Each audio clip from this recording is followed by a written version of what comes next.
Ito na, pinakaantay natin. Day 1 sa Japan. Yes! Woo!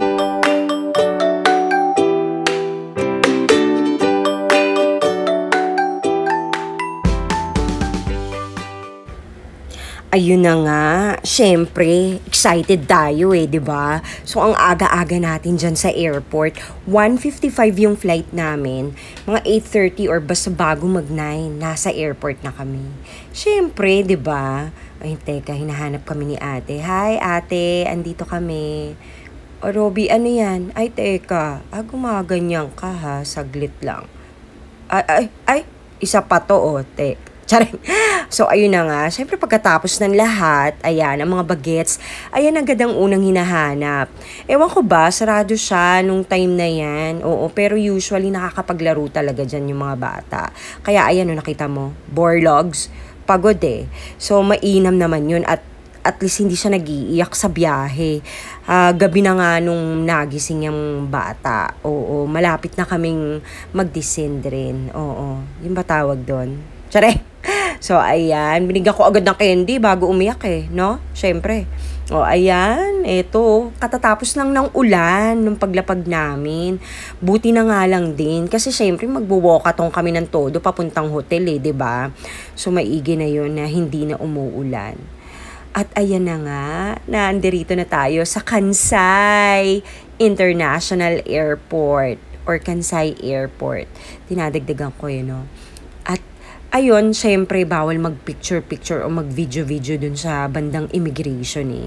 Kaya pagkatapos nun, dumiretso na kami doon sa ground or sa first level para kunin ang aming SIM card Wi-Fi router, ano man yung tawag dyan. So, good na yan for 9 days. Siyempre, mahalaga ang internet connection, ang Google Maps, alam mo na.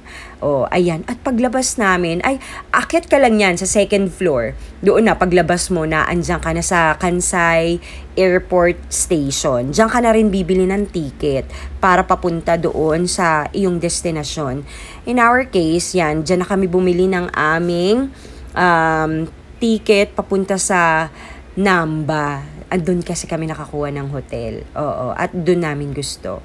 Malapit kasi sa mga ganap yun eh. Oo, ayan. O, diba? Terminal 1. Eto na, pila-pila na rin para sa ticket. Ang sarap nga pala ng weather, ang perfect. October 8 kami umalis maganda na yung weather, malamig-lamig na siya. Para ka naka-aircon sa labas. So chill lang yung jacket mo, pwede nang very light lang. Oo. At sa train, ayan, medyo maluwag. Oh. Yes, ano pong meron? Tsare! May ngiti-ngiti ito, parang may crush sa akin. Charot! So, ayan, sa hinaba-haba ng mga lakad namin, salamat sa Google Maps, nakarating rin kami sa aming hotel. Oo, Grand Fresas. Ito na. Welcome! Ay, may bata. Ang bata! Charing. So, ayan.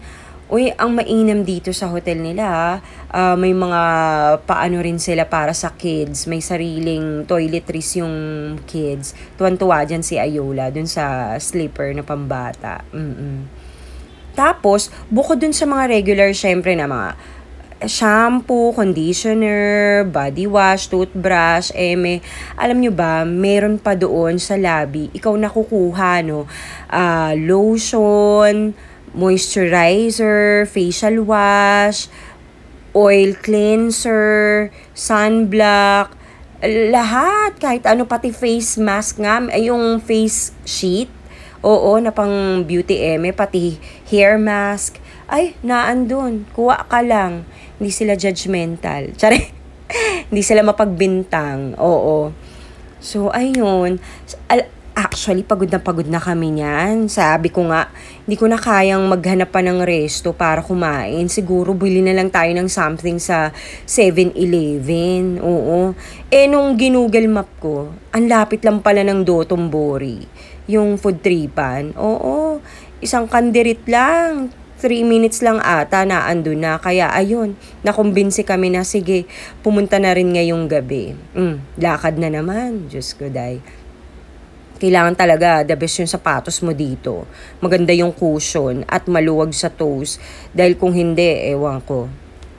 Ayan, nakarating rin kami sa Ebisubashi Suji. Ayan, lapit lang talaga yan sa hotel namin.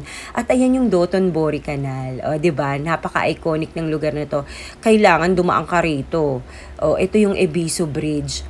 At ayan na nga, pag dinere-derecho mo yan, makakarating ka na sa Dotonbori Street. Oy, ayan na.